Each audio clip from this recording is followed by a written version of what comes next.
Hello, America. I'm Mark Levin. This is Life, Liberty, and Levin. I have a great guest. Victor Davis Hanson, how are you? Very good, Mark. Thanks for having me. It's a great pleasure. As far as I'm concerned, you're one of the leading intellectuals in this country. You write beautifully. You have a regular column. Your books are great. October of last year, you wrote this book, The Second World Wars, A History of World War II. You have a brand new book coming out in March, The Case for Trump. Yeah. That should be interesting, by Basic Books in March. You're a senior fellow at the Hoover Institution at Stanford. You're a professor at California State University. You're a distinguished fellow at Hillsdale College. You've taught at the U.S. Naval Academy. You've taught at Pepperdine University Graduate School. What haven't you done? My Lord, that's interesting. But you know what strikes me about you? You were one of the first intellectuals to support Donald Trump in your writings. I mean, it was gradual, but then why was that? Well, I think all of us felt that the national ticket was playing by the Marquess of Queensberry rules. We really hadn't seen a vigorous pushback. Remember Lee Atwater in the '88 campaign? We kind of deplored his tactics post factum, but at the time he took apart Dukakis, the contradictions. And so we were losing with Bob Dole and McCain and Romney, 46, 47, 43, even as we were doing well on the conservative side at the local. 1,000 offices lost during the Obama administration.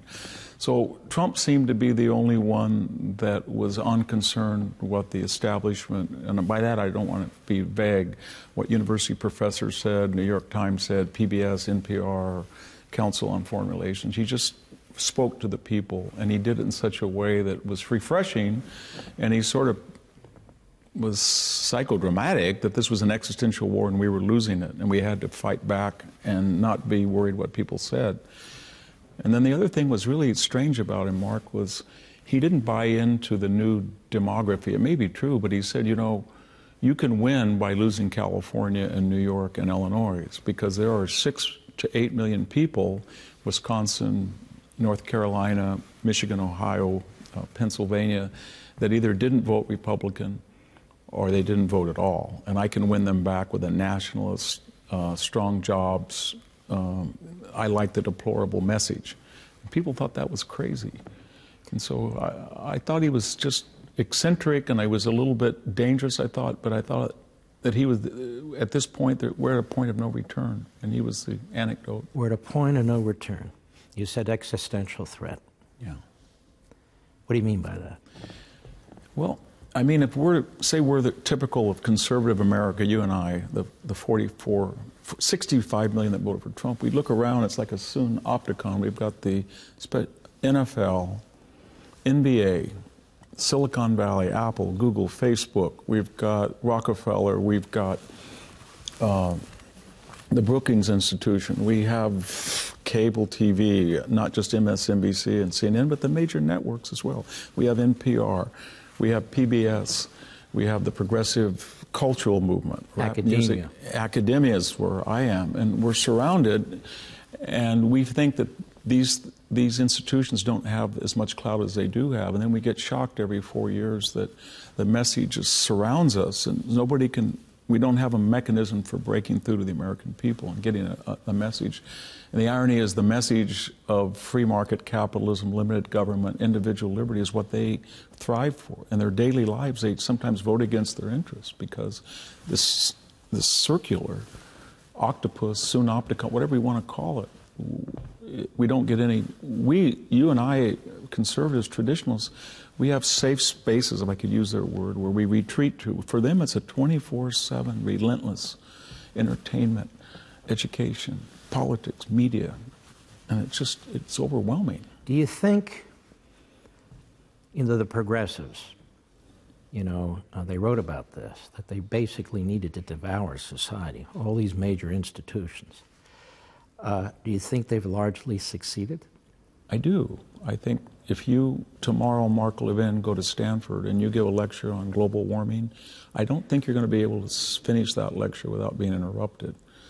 I think if I go to Stanford or Harvard, Yale, and give a lecture on the value of assimilation, integration, and intermarriage with measured, legal, meritocratic, diverse immigration, I won't be able to finish that lecture. I think if I touch somebody in the shoulder and that person files a sexual harassment suit at me at a major corporation, I'm not going to be given due process. And that's besides the social chaos that we live in. I live in an area that's ground zero of illegal immigration, where the Norteños gang is fighting the M13 gang across the street. I'm talking about refined society. So I don't think due process, free speech, the right redress of grievances exist in major areas of American life: corporate, university, foundational life, media. So you're saying what you've already seen, and I agree with it, the fundamental transformation of America gradually. Is it picking up speed now? I think it is. I don't want to be pessimistic in the sense that I really admire you, and I admire people at Fox News, I admire people, some in the Republican Party, really brave voices there are in academia that are saying, you know, I'm going to speak out regardless of the consequences. But the Romans and the Greeks believed that luxus, that's a word authors use, luxury, affluence, leads to non-seriousness. I don't want to use the word decadence, but we are such an affluent, leisured society. So somebody from the inner city can have an iPhone with more computing power than 6 IBM mainframes. A guy across the street can come from Mexico and he can be in a Kia, and that can be a better ride than a Mercedes 30 years ago. And I think that's great, but what we don't get with it is some collective gratitude or some sense of accomplishment. Instead, we get that Kia is not as good as today's Lexus, and therefore the equality result didn't work for me. And that I don't like the lack of gratitude or the trashing of the system or our ancestors that gave us all this system. And maybe it's the universities have created an arrogant and ignorant cadre of youth, but something's gone wrong. Isn't this the issue about freedom generally? Freedom is a tremendous thing. Yeah. But it also gives opportunity for very evil people to use freedom to destroy freedom. Yeah. And isn't that what the framers of the Constitution tried to prevent? They were worried about mobocracy. They were worried about autocracy. And so they create this republic. And there's a constant attack at the foundational principles of the republic. President wins the Electoral College. They want to get rid of the Electoral College. The progressives don't like the fact that the Senate is representative of the states, so they get rid of that, and you have direct election of the senators. They want to get rid of other aspects, separation of powers. They keep building up this fourth branch, this administrative branch of government with 2 million people and growing. That's what they do. It isn't that an attack on our foundational principles, liberty? Yeah, I think it is. I think they understand what the framers were up to. And their model is not a constitutional Rome that went through Europe through the Enlightenment with Montesquieu separate. It's radical Athenian democracy. On any given day, 51% of the population decide what the law is. There is no constitutional protection. You want to kill Socrates on Monday or murder the Melians on Tuesday, you can do it if you have 51%. So it's been steady. I mean, we went from property qualifications, moderate property, to direct election of senators, and there were some arguments for this. And then, as you say, now it's abolishing the Electoral College and enlarging the Supreme Court now, packing it, enlarging the House of Representatives, maybe 1,000 members. Why people in California say, why does Wyoming get 250,000 people get one senator and we 20 million get one? That's not fair. Let's turn the Senate into the House. But the long-term trajectory is government-mandated or sanctioned equality of result. Because they got what they wanted with the civil rights, finally. We had true equality of opportunity.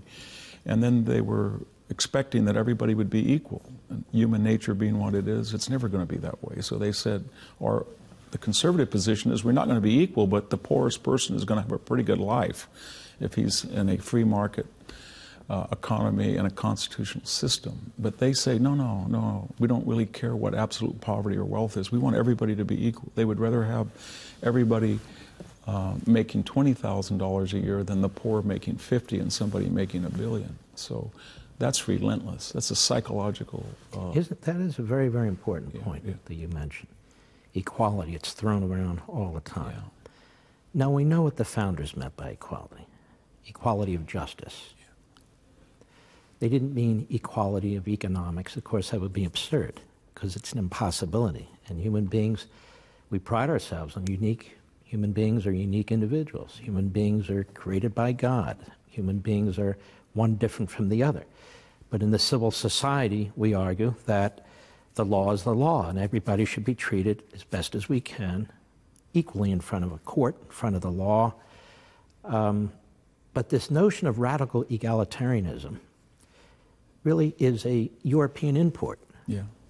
Marx, Engels, Hegel, Rousseau, which is completely alien to our founders, isn't it? It is, and it has some precedence in the ancient world. Aristotle, who was a critic of this, said, once a man feels he's equal in one aspect, politics, he assumes he can be equal in every other aspect. Plato said the trajectory is that finally the donkeys and the dogs in Athens have to vote, meaning there will be a destruction of criterion. But you're right, it takes up speed in the Enlightenment in Europe, and it bifurcates. And we thought we were saved from it because the Anglo-Scottish tradition was more limited government, very deep skepticism of the cycles of the French Revolution. And the European continental model is a model that progressives choose. And they have a view that human nature is by nature, a Rousseauian view that we're born into chains, the church, the community, the family, and it's the duty of government to take off those chains and let everybody be liberated, and then they'll naturally be happy, which is sort of our collective nightmare. But we're headed to a radical egalitarian society in aspects that transcend politics, almost every imaginable facet. And I just meant sports, culture, entertainment, movies. That's the message. And they advance this notion, tell me if I'm right or wrong, of populism. Yeah. When in fact it's authoritarianism. Yeah. People believe that they've democratized some program, some issue, some aspect of society, when in fact it's not democratized at all. In fact, it is decisions from on high. The intellectual elites, which they're not really intellectual elites, but they like to think they are intellectual elites. And who are these intellectual elites? Why are they elites? Because they're elected? Because they're members of unions? Because they're in the civil service? I've never understood who these intellectual elites are and why they're so elite. Well, they have a certain cachet. They think they went to a particular, they're branded like a cattle. They think that the Ivy League brand allows them certain entree or certain privileges. But you look at Silicon Valley, you have gatekeepers that decide what is hate speech or what is not. And they control the expressions of 7 billion people on the planet because they are morally better than we are. You turn on public TV and you get this, or cable TV, and you get this anguish about, these people, or the deplorables, the irredeemables, the clingers. I think there was they used the term East Germans. I've heard that said. I think John McCain called them wacko birds and those people.